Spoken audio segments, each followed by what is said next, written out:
Hello, good morning, everybody. Welcome to your wholesaling, lease options, and marketing mastermind. A big good morning. If you can hear me clearly and if you can see a copy of the screen, go ahead and confirm in the go to webinar control panel. We'll jump into a few questions that had come in and over the weekend, couple on some marketing, couple seller scenarios and objections with realtors. So we will jump right into it here in a bit. Let me get some confirmation from our panelists, see if they can hear us, see us clearly, and if their audio is coming out loud and clear. Last week's replays have been uploaded here in the replay section. That way you guys can check it out, and I will copy paste the link here in the GoToWebinar questions panel. And type it in the chat for everybody to go ahead and save their link as well. All right. Bill, how are things going on your end? Hey, things are going good, Gil. Excellent, excellent. How was the weekend? Hey, the weekend was great. We went to an auction on Saturday. That was kind of interesting.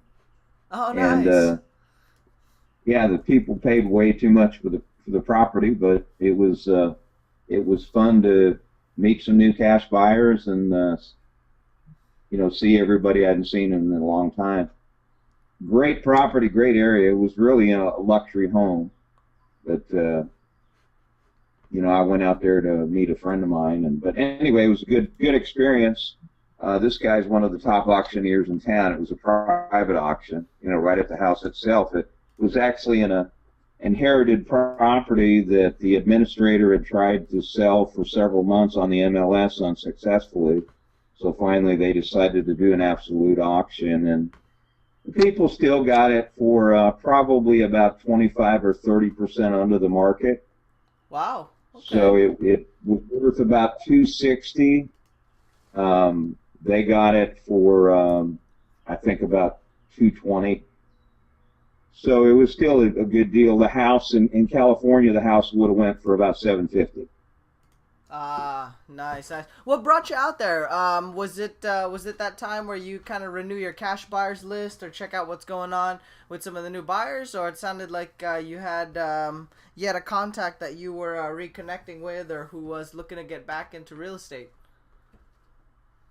Yeah, and I actually met somebody out there and was kind of following up on a short sale that they gave me a lead on. So we got a short sale going, and I actually met the agent that's representing the buyer too at the sale. So that was productive, and there was several other people there that I knew over the years that I hadn't seen in a while. So reconnected with them, kind of asked them if they had anything that they're looking to move.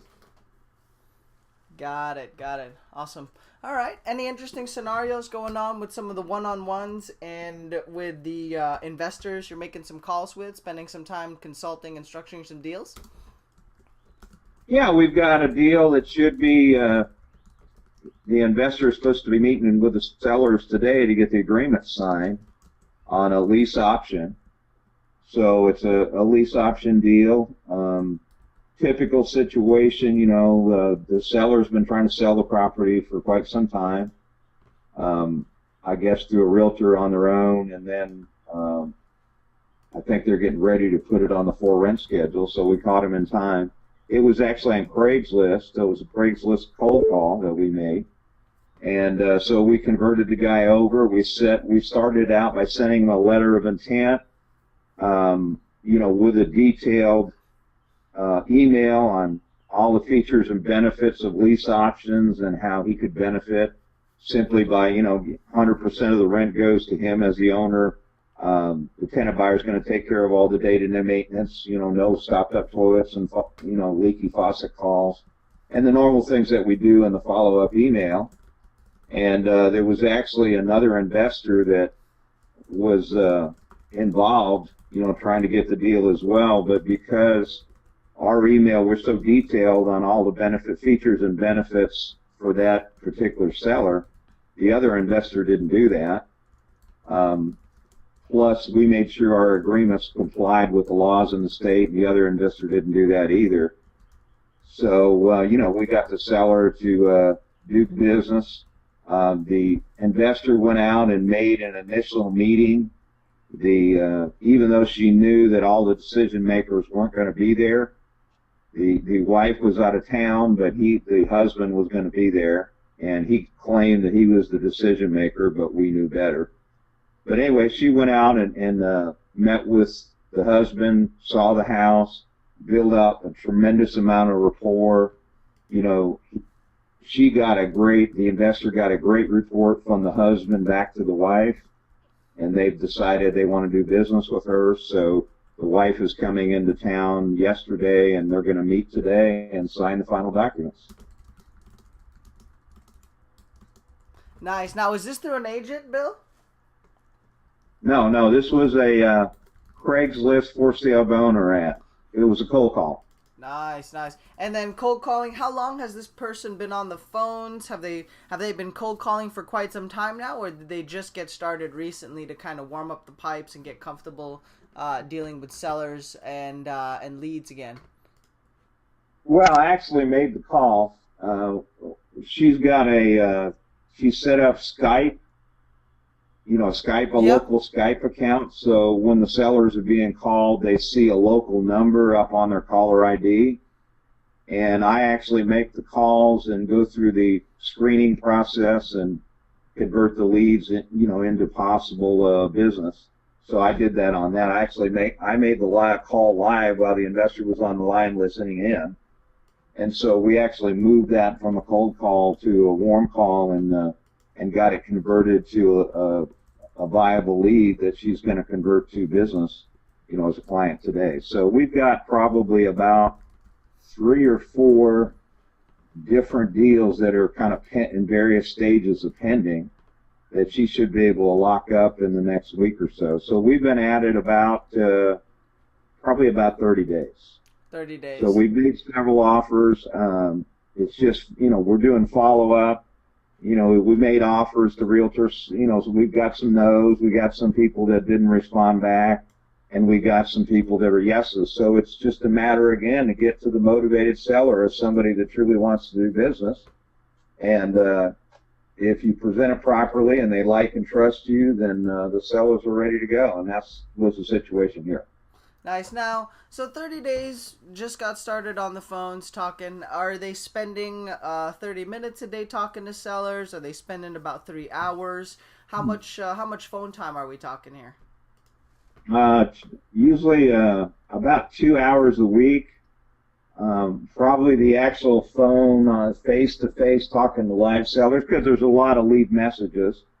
There's a lot of no answers. So we leave messages. So I would say to actual talk to the sellers, probably about an hour a week.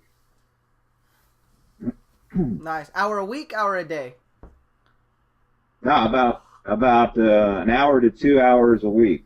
Got it. We get on the phone. I mean, what we do, Gil, is we spend about an hour and a half on the phone. But a lot of those calls are, leave a voicemail. And so we keep a record of the calls. And so if we do, like we're going to do another session today, Monday, so we'll follow up on anything, any people that didn't call back, any people that didn't follow up with us sellers, we'll recall them again today. So we do follow up. That's the first thing we do. We follow up from the previous session.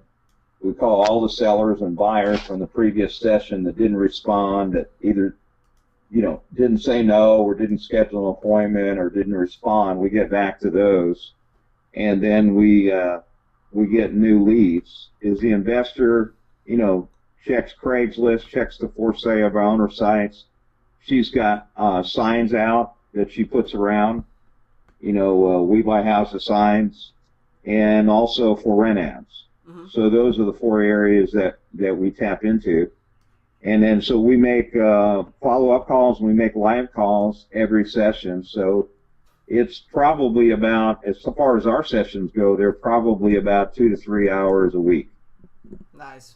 And again, but the key is, here's the key, Gil, and this is what some people don't do, is, life gets involved. They make one call and look on the internet, or they talk to the family, or somebody interrupts them, or they think about something else to do.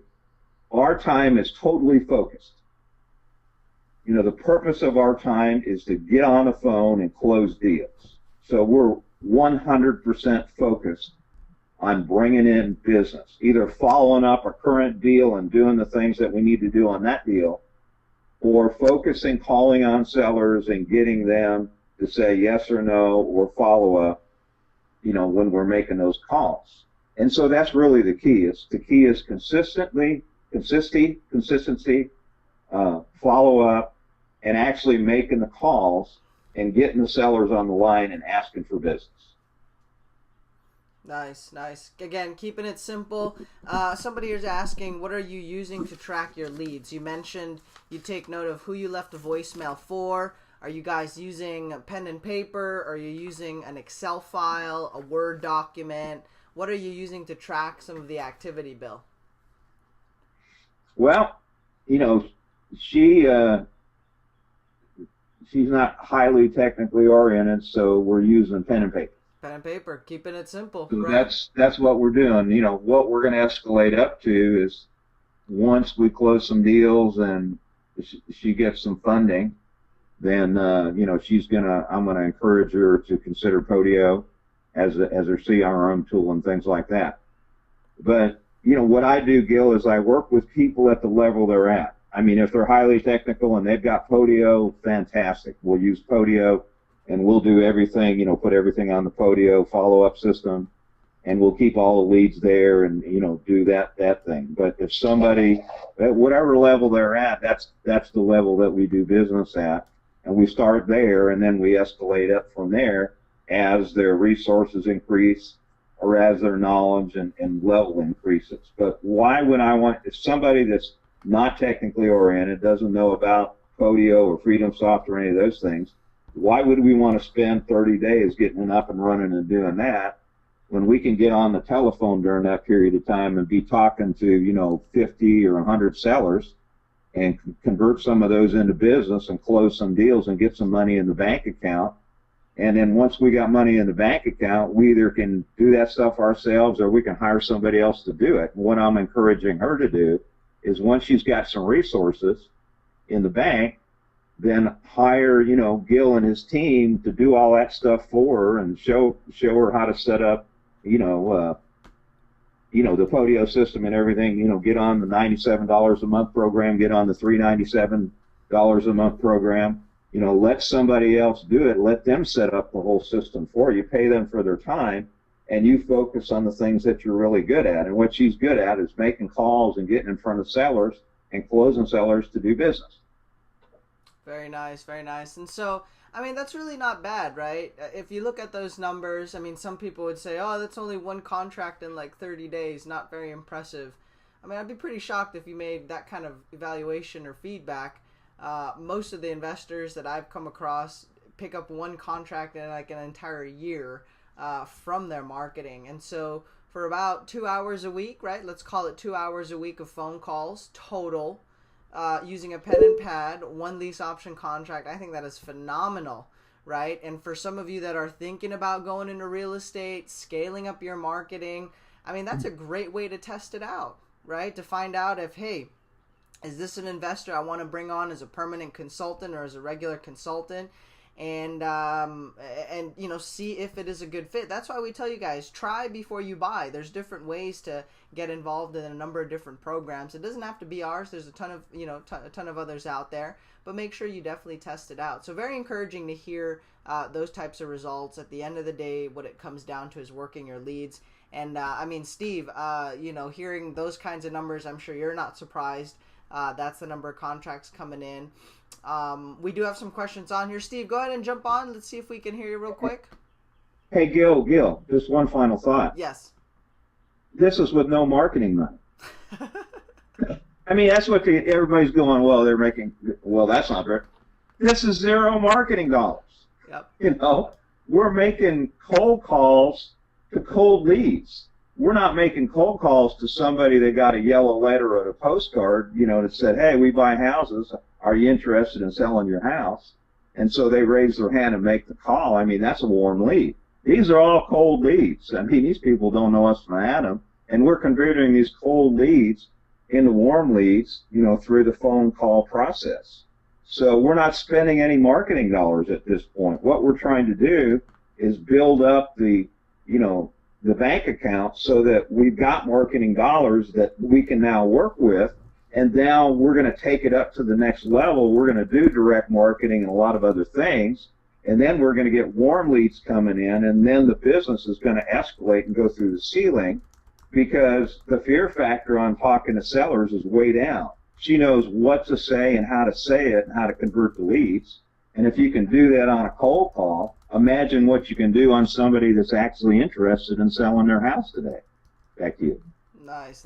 Again, not bad. I mean, now if she does have a marketing budget, she'd be more comfortable pulling the trigger, moving forward, taking some action. And now she's gotten the marbles out of her mouth, right, in terms of what to say, how to say it. She's not spending her marketing dollars, and leads are falling, slipping through the cracks left and right because they don't know how to convert them. Steve, you there? Test. You are on self-mute, by the way. I'm here. Alrighty. Yep. Big good morning to you. Good to see you on the morning session. Not too bad, huh? 2 hours a week of phone calls, calling, on whatever leads they can find online. That's awesome. Yeah, I think that's definitely where the number should be. You guys are doing pretty well. I want to make sure we can you guys make it on tomorrow's session so we can kind of pick your guys' brains on what's working. We sent out marketing for you and your team, and you guys have picked up at least 3 contracts in the last couple weeks. Or has that number changed? What's the latest now? I don't know. My memory's not too long, but I mean, we got Friday. We got 4. Okay. Or we didn't get 4. We sent out 4. We got 1. We got the quick claim in deed in today, so that was 1 in. Very nice. So yeah, let's recap tomorrow. See how things are going with you guys. What's working for you for the benefit here of the group. Anything urgent that we need to move forward from a marketing standpoint, or anything that we need to get updates to you and your team.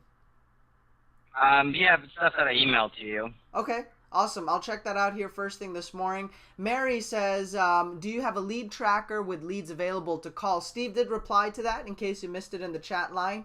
Yeah. He had already... Go ahead. You should check your email, Mary. After you were on one of my sessions, I cut the leads for you. So you have a tracker with 30 leads sitting there waiting for you to call. That would be the next step. Awesome. So, Mary, you do have leads already available. And, Bill, we should actually coordinate here with you as you pick up some of these students that want to make phone calls or that want to, maximize whatever time they have on their hands, because we can provide some leads for you guys in markets that we're in. And so that might be a good chance for conversions and outsourcing some of those leads, if they can't meet with the sellers already, right? If they're extremely busy. But let's jump right here into some of the questions. Great to hear the weekend feedback. So far, so good. Yes, a lot of activity for some of these guys. Excellent. Bill, a couple questions that's popping up. What are some good buyer side out clauses when assigning or double closing to a buyer? You don't, just maybe a couple clauses that you commonly use and that people should have in their docs, or at least have a local attorney review to make sure it does apply in their area. In the event that a deal goes south or a piece of information, a red flag comes up that this is no longer a cash-based deal or a good property or deal to get into. They're asking for what, clauses to put in the contract to get out of the deal? Yeah, a couple clauses that would allow, like a parachute, an escape clause, something that in the event that a deal no longer looks good or doesn't make sense for an investor, to allow them to back out or at least move on and do it in a civilized and proper way. Yeah, you can put something in there like, this offer is contingent upon inspection and approval of the buyer's partner, within 10 days of seller's acceptance. Or you can not have a time limit on there. This offer is contingent upon inspection and approval of the buyer's partner on upon seller's acceptance prior to closing. So what that just said is that, you have the full term of your deal, and then I usually set up at least a 30-day closing, maybe a 60-day closing if the seller will buy off on that. If you have no cash buyers, you might want to shoot for a longer period of time. But if you quickly find out that it's just not going to be a deal, or you've shown it to a couple of cash buyers and, you're light years apart, then, if you make a determination at that point that you're just too far apart and you can't get the seller to renegotiate, then just release the deal and move on. But usually what I do is I try, if I'm generally in the ballpark, I'll tie the property up, get my cash investors out to look at it, find out, if we're far apart, how far apart we are, and then I'll go back and try to renegotiate the deal with the seller if I've got a couple of cash buyers that say, the price is just too high, I need to be at this number. So that'd be one of the things. The other thing you can do is it's contingent upon, buyer conducting a termite inspection prior to closing. And if the property has a bunch of termites, you can get out of the deal. So, but typically, the general contingency clause is the one that I use, and that'll get you out of the deal. Back to you, Gil. Nice. And yes, we do use something very similar, and we also set that expectation with the seller, right? When I do the initial walkthrough, we'll definitely take note of the more evident repairs. I mean, clearly you can, if there's that giant crack in the ceiling or the carpet's torn up or something set fire to in the corner of the room, I mean, there's obviously stuff that you can easily point out. And if there aren't, then there aren't, right? But I do let them know and set the expectation that we'll be coming back next week, a couple days in the week, so I can get some contractors, some rehabbers out here to the property, and we can get a better estimate on the repairs, right? Tentatively, here's the ballpark range that we are considering, or that would make sense, and we'll either do a soft close, or if we can put pen to paper on a cash price. I always go into an appointment with a maximum allowable offer, right? A cash price that I know, even if it turns into a full gut rehab, it would still be a good deal for one of our cash buyers, or it would still be a good deal that we can capitalize on, right?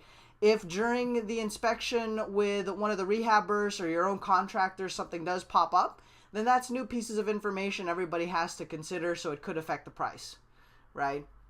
And if it does, just let the seller know we got to make some adjustments, or based on new info, here's what we're looking at repair-wise, right? And then move from that point. Awesome. So next question or scenario, marketing to delinquent taxed homeowners. Do you just pull up a list of available certificates to get your list from the tax collector's site? Here in Palm Beach, they have certificates for tax years 2009 to 2013 listed. Nice, pretty convenient. Do you guys do marketing to tax delinquencies, or just mail all the available certificates? Well, to answer to your somebody here, a follow-up question, yes, on the listed properties, we do have an investor that's mailing like a brochure or a flyer about the rent-to-own strategy or a lease option, and so far that's working pretty well. We'll try to get feedback from them. In this case, do you market to just the delinquencies or mail all to the certificates? Bill, do you guys even mail to tax delinquents in your area? We don't do that because the competition is so intense in that. I mean, literally what happens in our area is a lot of those certificates are bought by the state. If you can believe that. The state actually buys many of the certificates from the county and brings the taxes current, and then goes after the homeowners, because it's a 12% return to do that. And then there's companies that buy those things up, so it's not really the homeowner that's delinquent anymore, it's a tax company that buys all those things. So it's rare that somebody doesn't buy those. So it's really not a viable market in our market for that. But for those markets that are, where there's not somebody that are buying up all the certificates, then yeah, you mail directly to the owner of the property, and see, might even mention that. I understand that, the taxes are due for 2010 and 2011. We're very interested in, buying the property and bringing the taxes current. If you're interested in selling us, give us a call. Nice. Now, what I would do, would I mail to the entire tax delinquent list or just mail the certificates? I would mail to the entire list, assuming I had the marketing budget to do so and to be able to consistently market for at least 3 to 6 months to that particular list, right? The fortune is in the follow-up. You want to be able to send your marketing out consistently. There's no secret sauce when it comes to it. You just have to send it out consistently, but make sure you're sending out a number that gets you enough of a response so that even as you do it 3 to 6 months from now, it allows some of those people to call you back. You're able to get to that point where the motivation has changed, the timing has changed, and you can start getting some calls coming in. So that's how we would approach it. We don't do much with delinquent taxes here at the moment. We're actually really staying busy with high equity and absentee owners in the markets that we are sending out direct mail and doing online marketing. Did you want to add something to that, Bill? Yeah, Gil, the key is knowing the laws in your area. Yes. Like, for instance, in our area, the holder of the certificate is not going to foreclose. They can't foreclose until the taxes have been delinquent for more than a year. So you might want to create a sub-list with people whose taxes are delinquent more than a year. Send them a copy of the law. It says that, look, if you don't pay your taxes by this date, the lender or, whoever the certificate holder has a right to, foreclose on your property. And so if you're interested in selling, we're certainly interested in buying any price, any condition, and we'll bring the taxes current. If you're interested, please give us a call. So find out what your laws are in your particular jurisdiction, and especially, you can create a sub-list with the people that are getting close to that deadline. Now you can send them another letter, and push the pain button and get them to maybe do something about it now because it's getting close to the timeline where they really have to do something. Thank you. Nice. Again, when it comes to your lists, test them out.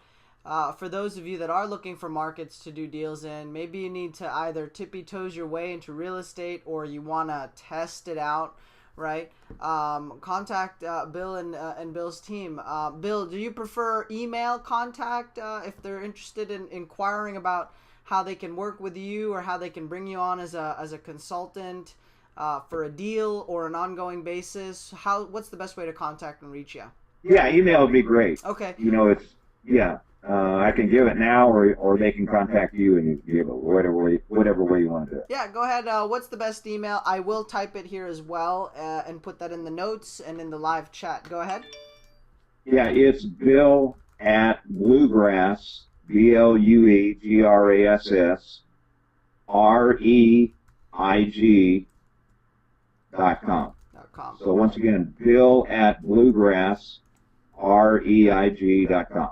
Awesome. So I will type that here in the chat line for everybody as well. Contact Bill and his team via email. They work really closely with the investors and students that they do business with.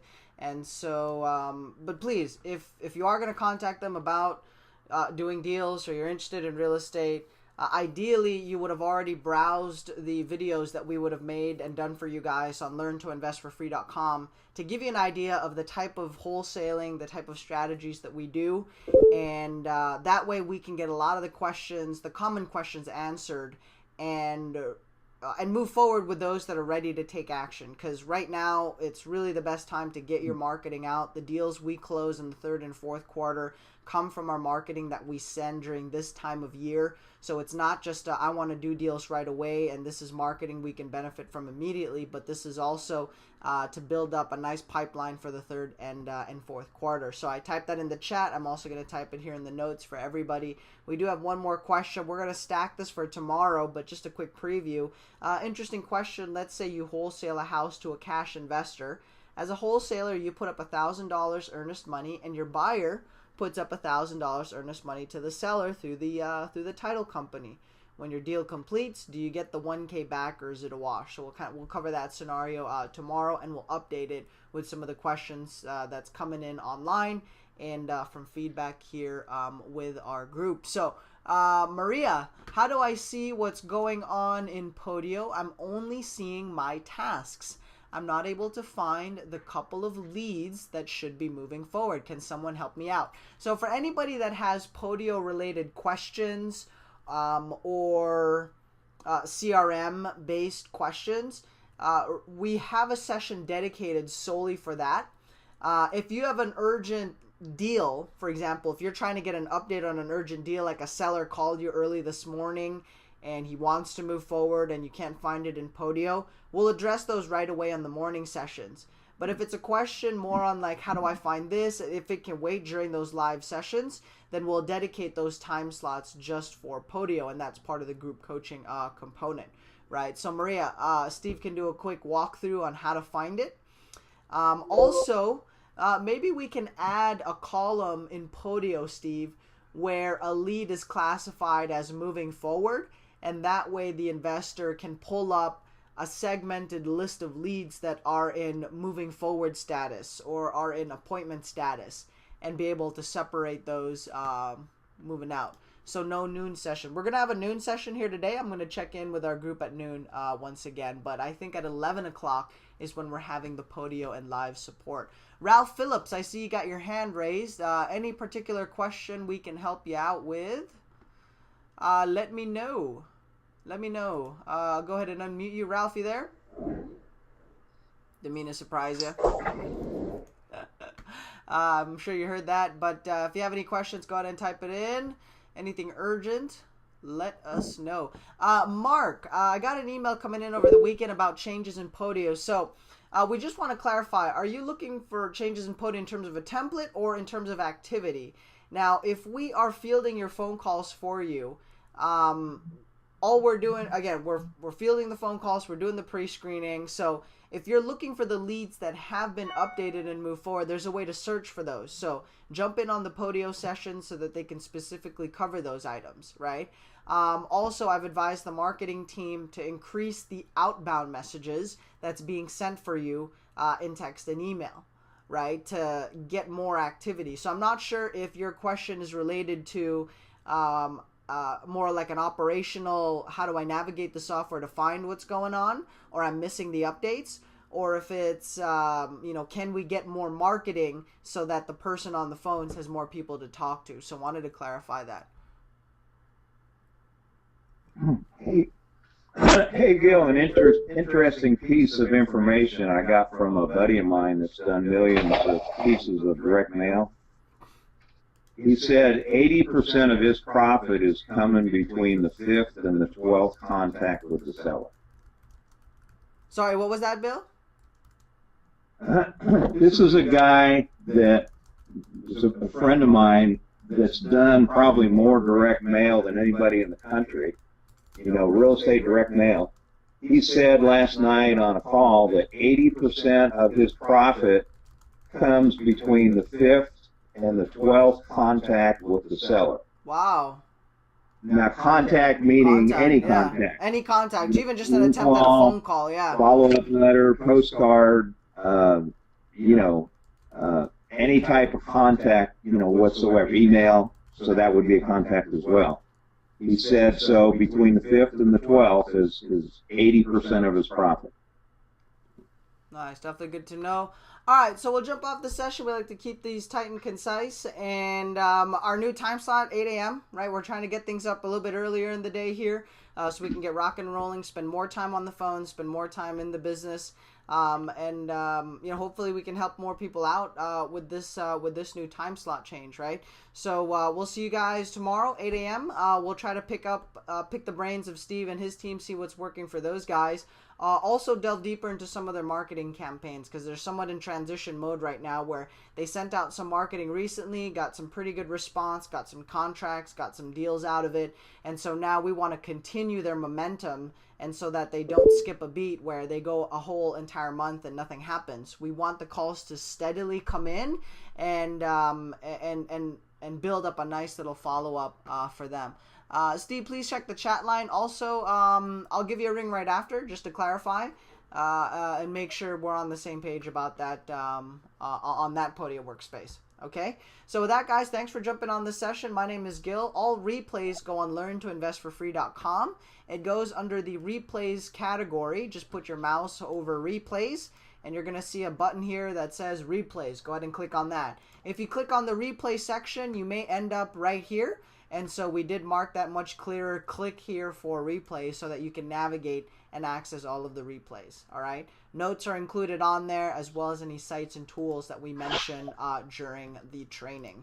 For those of you that are going to be attending our next workshop or looking for our next workshop, it will actually take place July 27, 28 in San Diego. I'll send an email today for everybody, and slots are limited. There's only about 70 to 80 seats, I think, for that weekend. It's a 2-day intensive workshop, and so yeah, look out for your details in the email. Thanks for hanging out. My name is Gil on behalf of Bill, Steve, all the other content contributors here on our wholesaling, lease option, and marketing series. Have a great day, everyone. Bye-bye.